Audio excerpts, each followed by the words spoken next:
ada di antara Rasul yang aku tidak ceritakan kepada engkau Nabi Muhammad. Berarti banyak. Jadi yang lebih aman kalau ditanya berapa jumlah para nabi, jawabannya banyak. Persisnya berapa? Jawabannya banyak. Ini yang lebih aman, tanpa menyebut bilangan pasti, meski ada riwayat yang sahih. Rasulullah ditanya, berapa sih persisnya jumlah nabi? Beliau menjawab 124.000 orang nabi. Qala al-imam wal-muallif rahimahullahu ta'ala wa nafa'ana bihi wa bi barakati ulumihi wa ghafara lahu wa li masyaikhihi wa li masyaikhina amin. Tatimmatun. Adapun ini yaitu penyempurna masalah. Qad akhraja Ibnu Hibban fi sahihihi anna an-nabiyya sallallahu alaihi wasallam su'ila an 'addil anbiya. Sungguh telah mentakhrijkan, meriwayatkan oleh Imam Ibnu Hibban di dalam kitab sahihnya bahwa baginda Nabi sallallahu alaihi wasallam yaitu pernah ditanya tentang bilangan para nabi, yakni jumlah para nabi. Faqala, maka Nabi Muhammad sallallahu alaihi wasallam menjawab, mi'atu alfin wa arba'atun wa ishruna alfan. Jumlah nabi itu yaitu 124.000 orang nabi. Ar-rusulu minha salasumi'atin wa salasata asyara. Adapun yang jadi rasul dari 124.000 orang itu yaitu 313 Jaman ghafira, sebagai jamaah yang banyak. Waruya, dan diriwayatkan mi'ata alfin wa arba'atun wa ishruna alfan. Jumlah nabi itu 224.000 orang. Walau sallamna sihhata hadzal hadisi lam yufidil qat'a. Andai kita taslim akan kesahihan hadis ini, maka tidak memberi faedah oleh kesahihan hadis itu akan kepastian. Likaunihi minal ahadi, karena keadaan hadis ini yaitu kategorinya daripada hadis ahad. Falihada yanbaghi alla yuhsaru fi adadin muayyan. Maka karena ini ta'lil likaunihi minal ahad, seyogianya bahwa tidak dibatasi para nabi pada bilangan tertentu. Li'annahu la yu'manu ma'a dzikri adadin aksara min adadihim an yadkhula fihim man laysa minhum. Karena bahwasanya yaitu tidak aman serta menyebut bilangan yang lebih banyak dari bilangan mereka oleh bahwa masuk pada para nabi oleh orang yang bukan daripada nabi. Wala ma'a dzikri adadin aqalla min adadihim an yakhruja anhum man huwa minhum.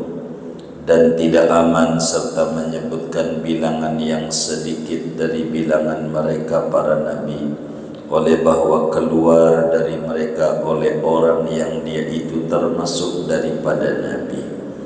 Ma'annal khabara ikhtalafat riwayatuhu aydan. serta bahwa hadis itu berbeda-beda oleh periwayatannya pula. Wal akhdhu bi dhahirihi yufdi ila mukhalafati dhahiri qawlihi ta'ala wa minhum man lam naqsus alaihi. Adapun mengambil dengan zahirnya hadis, yaitu membawa kepada menyalahi zahir firman Allah Ta'ala, wa minhum, dan setengah daripada Rasul, man lam naqsus alaik, yaitu ada orang yang tidak kami ceritakan kepadamu wahai Nabi Muhammad sallallahu alaihi wasallam. Fal wajibu al-imanu bihim, maka adapun yang wajib yaitu beriman kepada para nabi, wa bi jami'il anbiya, dan kepada seluruh para nabi. Faman ulima minhum tafsilan bi tariqin qat'iyyin wajaba al-imanu bihi tafsilan, maka barang siapa diketahui dari para nabi secara terperinci dengan jalan yang qat'i, maka wajiblah oleh beriman kepadanya secara terperinci. Wa man ulima minhum ijmalan wajaba al-imanu bihi ijmalan, dan barang siapa diketahui daripada para nabi secara garis besar, maka wajiblah oleh beriman kepadanya secara garis besar. Qala ba'dul ulama kulluhum minal ajam illa khamsatan, berkata oleh sebagian ulama seluruh nabi-nabi itu yaitu dari bangsa non-Arab kecuali 5 orang nabi saja. Muhammadan, pertamanya Nabi Muhammad, wa Ismaila, keduanya Nabi Ismail, wa Hudan, ketiganya Nabi Hud, wa Salihan, keempatnya Nabi Saleh, wa Syu'aiban, dan kelimanya Nabi Syu'aib. Wa ulul azmi minhum alama inda bani Atiyah khamsatu. Adapun yang pangkatnya ulul azmi daripada para rasul, atas apa yang ada di sisi menurut Imam Ibnu Atiyah, yaitu 5 orang. Muhammadun, pertamanya Nabi Muhammad, wa Ibrahimu, keduanya Nabi Ibrahim, wa Musa, ketiganya Nabi Musa, wa Isa, keempat Nabi Isa, wa Nuh, dan kelima Nabi Nuh. Wa zada Zamakhsyari Dawud wa Ayyub wa Yaqub wa Yusuf wa Ishaq, dan menambahkan oleh Imam Zamakhsyari akan Nabi Dawud, Nabi Ayyub, Nabi Yaqub, Nabi Yusuf, dan Nabi Ishaq. Fahum indahu asyaratun, maka adapun mereka ulul azmi menurut Imam Zamakhsyari yaitu 10 nabi. Wa addu Ishaq minhum mabniun ala ra'yil Mu'tazilah. Adapun menghitung Nabi Ishaq daripada ulul azmi yaitu didasarkan atas pendapat Mu'tazilah, min annahu dzabih, daripada bahwa Nabi Ishaq itulah nabi yang disembelih. Wa madhabu ahli sunnah, adapun madhab ahli sunnah anna dzabiha Ismail, bahwa nabi yang disembelih itu adalah Nabi Ismail. Wa alsinatuhum salasatun, adapun bahasa para rasul itu ada 3. Suryaniyatun, pertama bahasa Suryani, wa hum Nuh, yaitu Nabi Nuh, wa Lutun, dan Nabi Lut, wa Ibrahim, Nabi Ibrahim, wa Yunus, dan Nabi Yunus. Wa Ibraniyatun, kedua bahasa Ibrani, wa hum Banu Israel, yaitu Bani Israel. Wa Arabiyatun, dan bahasa Arab, wa hum Muhammadun, yaitu Nabi Muhammad, wa Hud, dan Nabi Hud, wa Salihun, Nabi Saleh, wa Syu'aibun, Nabi Syu'aib, wa Ismailu, dan Nabi Ismail. Wallahu a'lamu bissawab. Segini dulu. Saudara sekalian yang mulia, malam hari ini kajian kita akan berbicara tentang beriman kepada Rasul dan berapa jumlahnya para Rasul itu. Saudara sekalian, Pertemuan yang lalu dijelaskan tentang beriman kepada kitab-kitab Allah. Seorang mukallaf wajib yakin seyakin-yakinnya bahwa Allah turunkan kitab suci ke muka bumi. Itu benar adanya. Malam hari ini kita membahas tentang Rasul, bahwa kita yang umurnya 15 tahun ke atas, akalnya sehat, wajib tertanam di dalam hati sanubari kita keyakinan yang mantap, keyakinan yang bulat, keyakinan yang kuat dan teguh bahwa Rasul itu benar adanya. Begitu banyak ayat-ayat Al-Quran yang menerangkan pada bagian ini, di antaranya amanar Rasul bima unzila ilaihi min rabbihi wal mu'minun kullun amana billah wa malaikatihi wa kutubihi wa rusulih. Kita yang umurnya 15 tahun ke atas, akalnya sehat, wajib meyakini seyakin-yakinnya bahwa Allah Subhanahu wa ta'ala mempunyai nabi dan rasul yang banyak, di mana Rasul itu diutus oleh Allah kepada manusia sebagai rahmat besar dari Allah, anugerah kurnia dari Allah, bukan kewajiban. Sebab tidak ada yang wajib bagi Allah secara akli, hanya secara syar'i saja. Rasul itu, saudara, adalah manusia laki-laki merdeka, diberikan wahyu syara dan diperintahkan untuk menyampaikannya.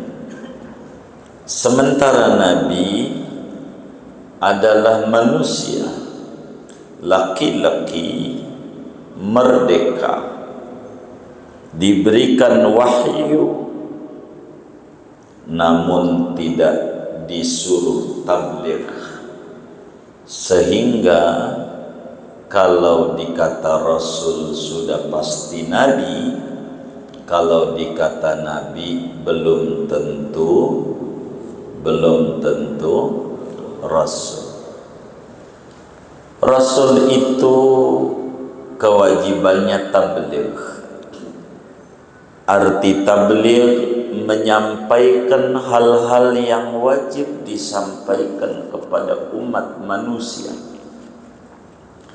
memberi motivasi, kabar gembira dengan surga bagi siapa yang beriman, beramal soleh, dan memberi warning, kabar takut tentang neraka dan murkanya Allah bagi siapapun yang mendurhakai perintah Allah.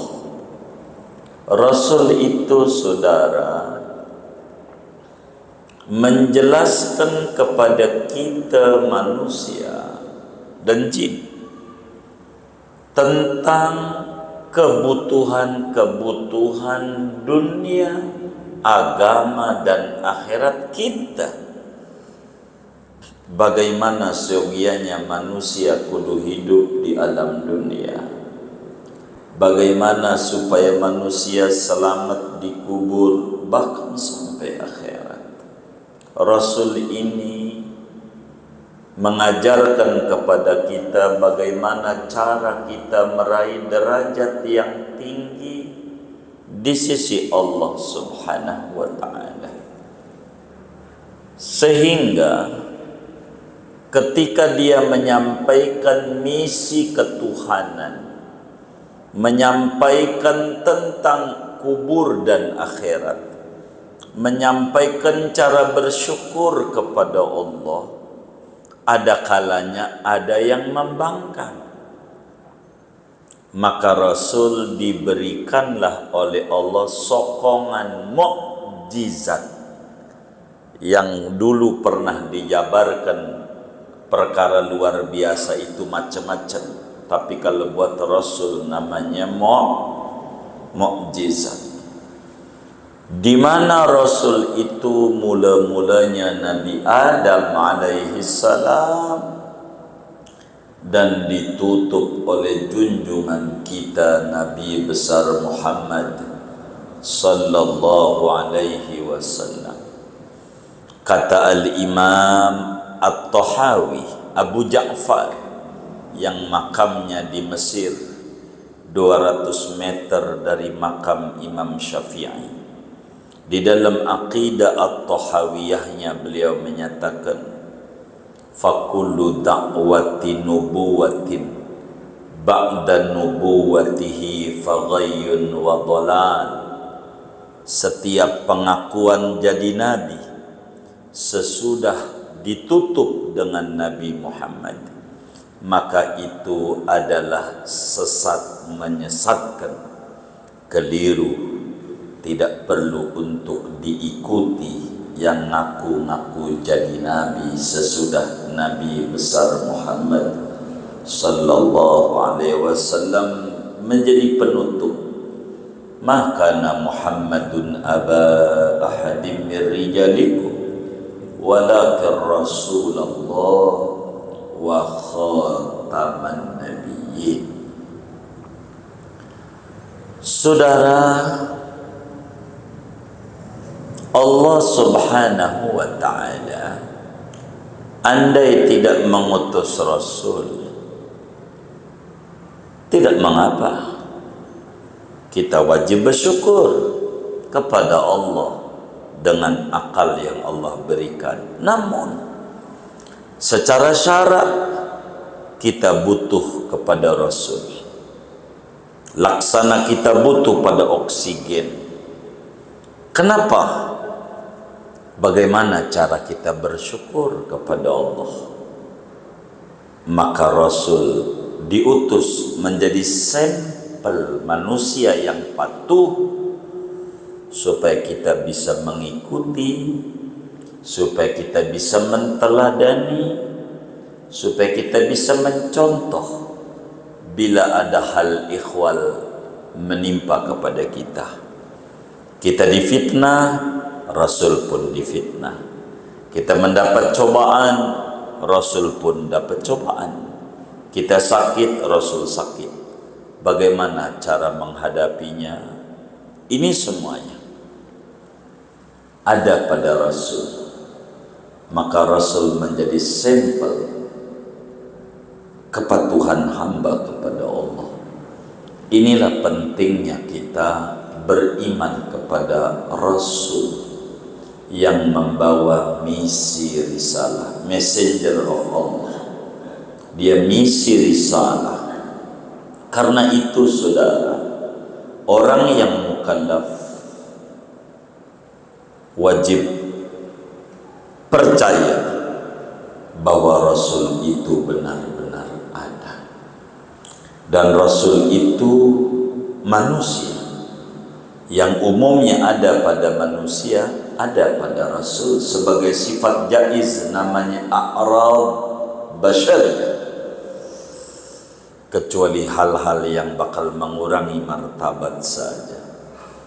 Rasul perlu makan, minum, tidur, menikah, kadang sakit, seterusnya.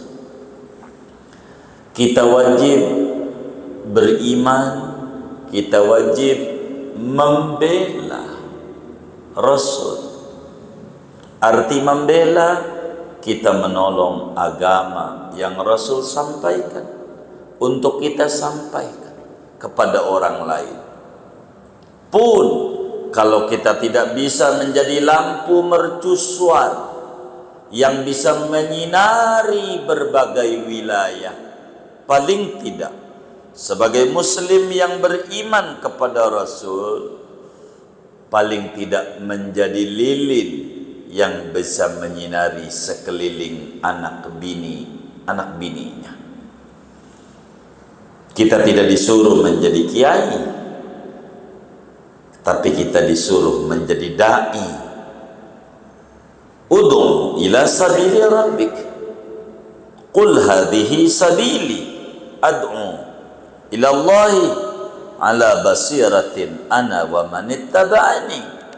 Kita disuruh tabligh, menyampaikan kebenaran minimal kepada keluarga, syukur-syukur kepada orang lain. Dakwah tugas kita bersama sebagai melanjutkan apa yang dilakukan oleh para rasul. Ad-dallu 'alal khairi kafa'ili, yang menunjukkan kebaikan, kebenaran percis seperti yang mengerjakannya dapat nilai besar di mata Allah Subhanahu wa taala. Kita wajib menteladani Rasul. Kita wajib mengikuti Rasul. Dan satu-satunya jalan keselamatan dari murka dan adabnya Allah tak lain dan tak bukan kudu mengikuti Rasul. La yu'minu ahadukum hatta yakuna hawahu taba'an lima jitu bih. Tidak beriman seorang kamu sebelum seleranya, hawa nafsunya mengikuti ajaran yang aku datang membawanya. Kita kudu bertauhid yang benar, kita kudu beribadah yang benar, dan kita kudu bermuamalah dengan sesama, dengan alam semesta, dengan dunia, dengan Allah secara benar. Ini makna beriman kepada Rasul. Kajian kita malam hari ini, berapa jumlahnya para Rasul itu? Kata Syekh Nawawi, tatimmatun. Ini penyempurna uraian.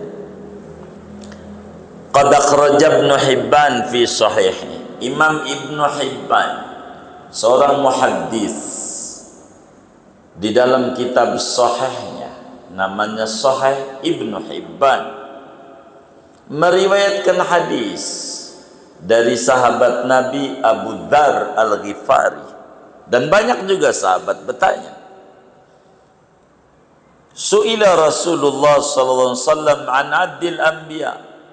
Rasulullah ditanya, berapa sih percisnya jumlah nabi yang Allah utus di muka bumi ini?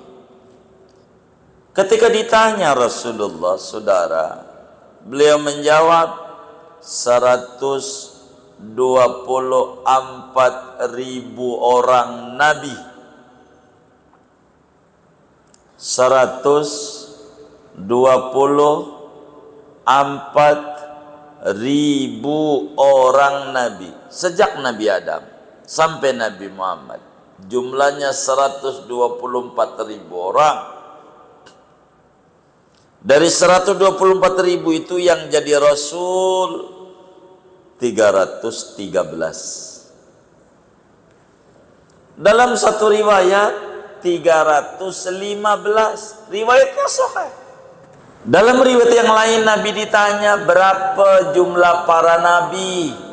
Nabi jawab 224.000. Selisih berapa?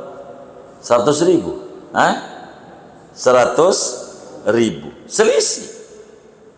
Dua riwayat disingkat. Ada yang bilang dalam satu riwayat sahih 124.000 orang Nabi. Ada riwayat 224.000 orang. Bagaimana ini? Kata Syekh Nawawi, andai kita taslim, menerima, mengakui, mengikuti kesohihan hadis ini, tetap saja tidak bisa kita bilang kata pasti segitu, karena hadis ini masuk kategori hadis ahad, bukan hadis mutawatir meski sahih. Sehingga dalam pandangan yang paling kuat daripada ulama-ulama aswaja, yang terbaik kita tidak menyebut angka. Yang muktamad dalam pandangan ulama ahlus sunnah wal jamaah, ketika ditanya berapa jumlah para nabi, jawaban yang paling baik banyak. Berapa jumlah para nabi? Banyak.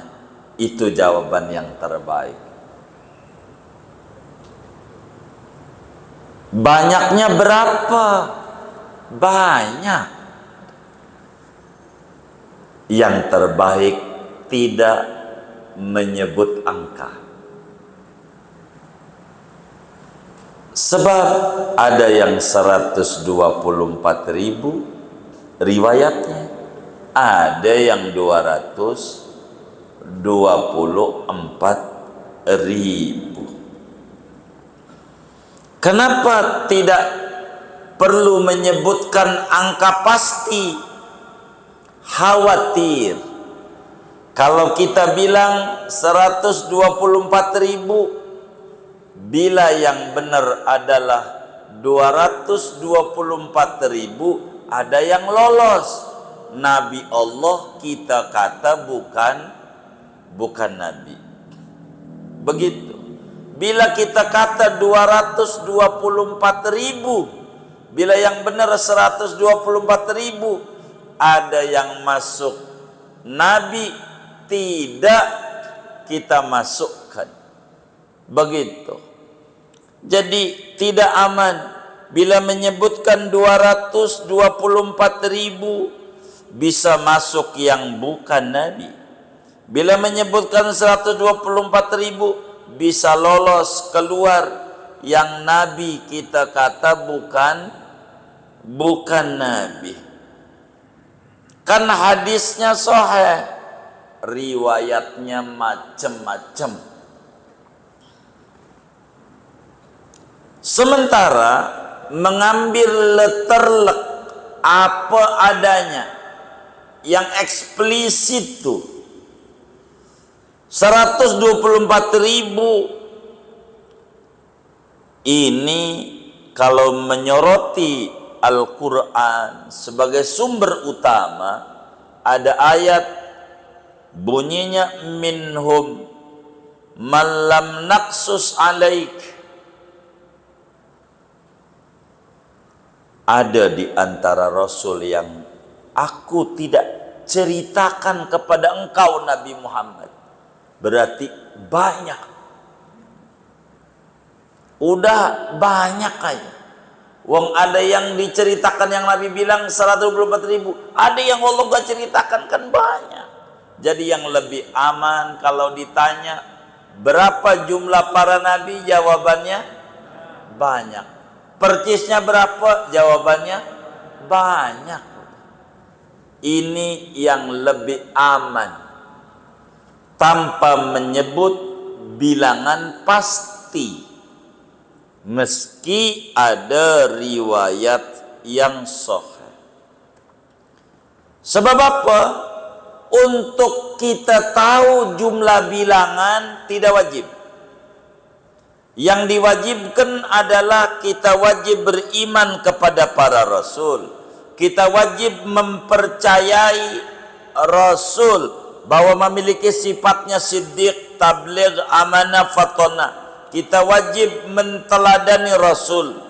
Kita wajib meyakini satu-satunya jalan menuju keselamatan tidak boleh keluar dari jalannya Rasul. Adapun bilangan percisnya berapa, ini tidak wajib. Sehingga bila mana Al-Quran menyebutkan nama, maka wajib kita tahu namanya. Maka Rasul yang kita wajib tahu jumlahnya 25, diabadikan di dalam Al-Quran yang 25 ini. Orang kita sebut Nabi 25. Dari Nabi Adam sampai ujungnya Nabi kita Muhammad SAW. Namanya ada abadi. Kalau ini yang 25 kita kudu tahu. Adapun Nabi dari 124.000 tuh, kalau kita pakai riwayat itu, di luar 25, maka kita wajib tahunya secara global saja. Pokoknya Nabi itu jumlahnya banyak. Wong ada Nabi namanya Nabi Syis, putra Adam alaihissalam. Ada Nabi namanya Nabi Daniel.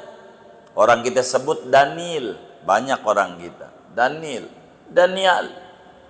Ada Nabi namanya Nabi Jirjis. Orang barat yang baca Jos. Ngidupin orang mati 700. Banyak Nabi. Banyak banget. Jadi yang disebutkan secara terperinci kita wajib tahu secara terperinci. Kalau disebutkan secara global kita wajib tahu secara global. Dari semua rasul, semua nabi terbagi dua. Ada yang bangsa Arab, ada yang non Arab, namanya ajam. Kita suka baca tuh kalau penutup taklim, lil urbi wal a'jami.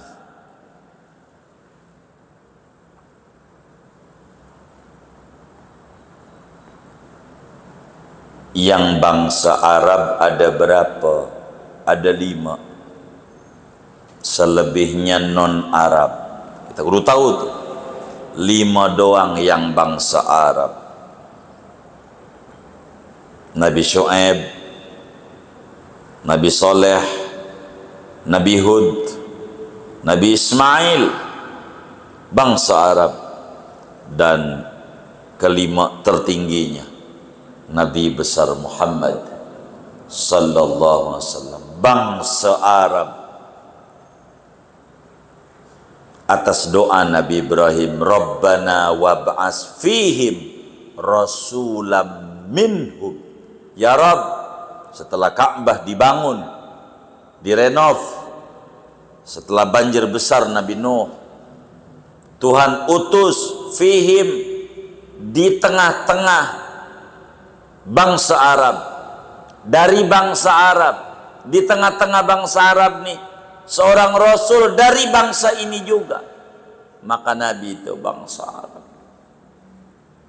Selebihnya non Arab. Sulaiman, orang sana nyebut Solomon. Daud, orang sana nyebut David. Kadang ikut-ikutan juga orang Betawi namanya David. Begitu, David Halik, David, Solomon, begitu. Gitu. Ada juga Sulaiman Daud 2, jadi 1 orang. Begitu. Emang ada? Wah, ada. Dari semua, jadi Nabi paling tingginya makhluk Allah, disaring jadi Rasul. Rasul ini disaring yang tertinggi yang namanya diabadikan dalam Al-Quran jumlahnya 25. Dari 25 disaring lagi untuk yang topnya jumlahnya 5, pangkatnya ulul azmi. Ulul azmi itu memiliki ketabahan, kesabaran yang kuat, sabar banget. Ulul azmi jumlahnya yang ulul azmi, kata Syekh Nawawi, menurut Imam Ibnu Atiyah dan banyak ulama-ulama Ahlussunnah wal Jamaah, 5 orang. 5 orang. Susunannya Nabi Muhammad tertingginya 2, Nabi Ibrahim 3, Nabi Musa 4, Nabi Isa 5, Nabi Nuh. Urutannya kudu begini nih. Urutannya disingkat biar gampang, mimin. Biar gampang, singkatannya mimin. Kalau amin, nah itu singkatan nomor 1. Mimin, mimin. Muhammad, Ibrahim, Musa, Isa, Nuh. Biar gampang hafalnya. Biar gampang. Mimin ya. Biar gampang. Yang sabarnya tinggi, tersabar Nabi kita Muhammad. Kata ulama dalam gubahan syairnya, isbir likulli musibatin wa tajalladi wa'lam bi annal mar'a ghairu mukhalladi fa idza tusibka musibatun tusji biha fadhkur musabaka bin Nabi Muhammadi. Bila Anda mendapat musibah yang menyayat hati, bandingkan musibah Anda dengan musibah yang menimpa Nabi Muhammad. Nggak ada apa-apanya, sabar aja lah, tegar. Musibah sementara, dunia aja sementara, jangan dikata abadilah. Begitu, jangan begitu. Kata teman kita, gue sering stres. Kalau gue stres main ke rumah teman saya. Alhamdulillah beberapa bulan ini saya nggak main. Emang kenapa? Teman saya udah stres. Ya, nggak jadi. Sabar, sabar. Namun menurut tokoh Mu'tazilah, di antaranya Imam Zamakhsyari yang punya kitab Tafsir Al-Kasyaf, 10 ulul azmi itu. 10. Ke-6 Daud, ke-7 Ayub, ke-8 Yakub, ke-9 Yusuf, ke-10 Ishak. 10 Ishak. Kenapa Ishak disebut? Mu'tazilah mengata yang dikorban oleh Nabi Ibrahim adalah Ishak. Kata Ahlussunnah keliru. Yang dikorbankan oleh Nabi Ibrahim adalah Nabi Ismail. Nabi Ismail. Mu'tazilah mengikuti pendapat Yahudi dan Nasrani. Yahudi Nasrani mengata bukan Ismail, tapi Ishak. Orang kejadiannya di Arab, dipotongnya aja di Jamarot, di Mina. Ishak mau adanya juga di Syam. Begitu Nabi Ismail. Ini kan rebutan dari ibu Sarah apa ibu Hajar, begitu. Walaupun bin Ibrahim dua-duanya. Tapi Ahlussunnah wal Jamaah bilang yang disembelih Nabi Ismail. Fabasyarnahu bi ghulamin halim. Ghulamin halif itu Nabi Ismail. Sebab ini ara fil manam ani adbahu fandur madza tara. qala ya abati fa'al ma tu'mar satajiduni insyaallah minas sabirin.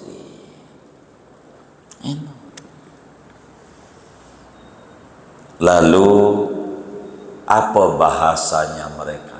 Ada 3 bahasa yang dipakai. 3 bahasa untuk hukum, tapi kitab suci ini 4, sehingga bahasa itu totalnya 4. Kata saya Nabi 3, karena ini menjadi sandaran hukum. Kitab suci yang jadi sandaran hukum 3, tapi kitab suci yang isinya nasihat 4. Gitu. Pertama, bahasa Suryani. Bahasa Suryani ini umatnya Nabi Nuh, Nabi Lut, Nabi Ibrahim, Nabi Yunus. Ini bahasanya Suryani. Kedua, bahasa Ibrani. Orang sebut Hebrew. Bahasa Ibrani. Ibrani itu Tuhan El Tuhan, bahasa Ibrani. Ada gereja Immanuel, iman kepada Tuhan. Begitu. Betel, rumah Tuhan. El, begitu. Eli, Tuhan. Eli, itu bahasa Ibrani. Dalam Injil Matius itu Eli lama sabaktani. Begitu. Yudas ngomong waktu disalib, Yudas. Eli lama sabaktani. El, bahasa Ibrani. Begitu, Ibrani. Kemudian ada bahasa Arab. Bahasa Arab Nabi Muhammad, Nabi Hud, Nabi Saleh, Nabi Syuaib, Nabi Ismail. Bahasanya Arab. Kitab suci ini 4 bahasa. Taurat, Ibrani, Zabur, Kibti, Egypt, Mesir, Kibti. Bahasanya Injil, Suryani, Quran, Arab. Ini bahasa. Dan tertingginya bahasa ya bahasa Arab. Udah paling tinggi. Enak. Dan enggak kebalik-balik. Bahasanya apa adanya. Orang Inggris hitam, belacak, dibacanya black. Nah, tulisannya lain, bacanya lain. Arab enggak, apa adanya. Begitu. Masa begitu. Bahasa Arab apa adanya bahasanya. Paling indah. Dan bahasa Arab bahasa sampai surga. Bahasanya bahasa Arab. Itu begitu, saudara. Dan kita butuh kepada Rasul untuk bimbingan menuju kepada bagaimana cara berterima kasih kepada Allah, bagaimana cara berinteraksi dengan alam, berinteraksi dengan manusia, berinteraksi dengan pepohonan, bagaimana ngadepin cobaan. Semuanya ada pada para Rasul. Maka kita butuh sama Rasul dan kita kudu beriman kepada Rasul. Segini aja.